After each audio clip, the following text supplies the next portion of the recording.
முள்ளம் பன்றியின் முட்கள் porcupines sacrifice.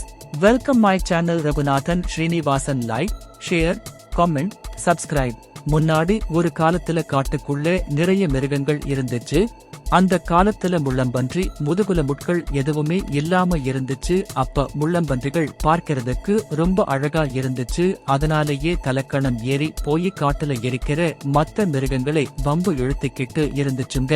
பாதுகாப்புக்காக ஒவ்வொரு மிருகத்துக்கும் ஒவ்வொரு தனித்துவம் இருக்கிற மாதிரி முள்ளம்பன்றிக்குன்னு எதுவுமே இல்லாம இருந்துச்சு. தான் ரொம்ப அழகா இருக்கும் அப்படிங்கிற ஆணவத்தினால காட்டுக்குள்ள கண்டமேனுக்கு சுத்த ஆரம்பிச்சு முள்ளம்பன்றி அதுங்களோட அழகே அவங்களுக்கு ஆபத்தா முடிஞ்சிடுச்சு. எப்ப பார்த்தாலும் ஏதாவது ஒரு காட்டு மிருகம் முள்ளம்பன்றிகளை பிடிச்சு சாப்பிட்டுக்கிட்டே இருந்துச்சுங்க. அப்பத்தான் முள்ளம்பன்றிகளோட கூட்டம் கடவுளை வேண்டுனாங்க. கடவுளே, எங்களுக்கு எல்லா மிருகங்களை விட கூடுதலா அழக கொடுத்து இருக்கீங்க. அதே மாதிரி எங்களுக்கும் பாதுகாப்பாக இருக்கிறதுக்கு ஏதாவது கொடுங்க அப்படின்னு கேட்டுச்சுங்க.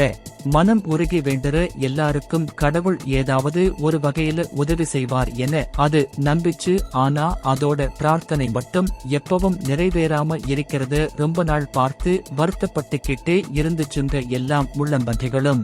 அப்பத்தான் ஒரு சாமியார் கரடி காட்டுக்குள்ள புதுசா வந்திருக்கிறத பார்த்துச்சுங்க முள்ளம்பன்றிங்க. உடனே சாமியார் கரடி கிட்ட போன முள்ளம்பன்றிங்க, தங்களுக்கு பாதுகாப்பான உடல் வேணும், இத நாங்க கடவுள் கிட்ட எவ்வளவு தடவை வேண்டி கேட்டுக்கிட்டாலும் எங்களுக்கு கிடைக்க மாட்டுது அப்படின்னு சொல்லுச்சு. அப்பத்தான் கரடி சாமியார் சொன்னாரு, நீங்க வேண்டறது எல்லாம் நல்லாத்தான் வேண்டுறீங்க, ஆனா உங்க இதுல எதை நீங்க தியாகம் பண்றீங்களா அதுக்கு ஏத்த பலன் உங்களுக்கு கிடைக்கும் அப்படின்னு சொல்லுச்சு.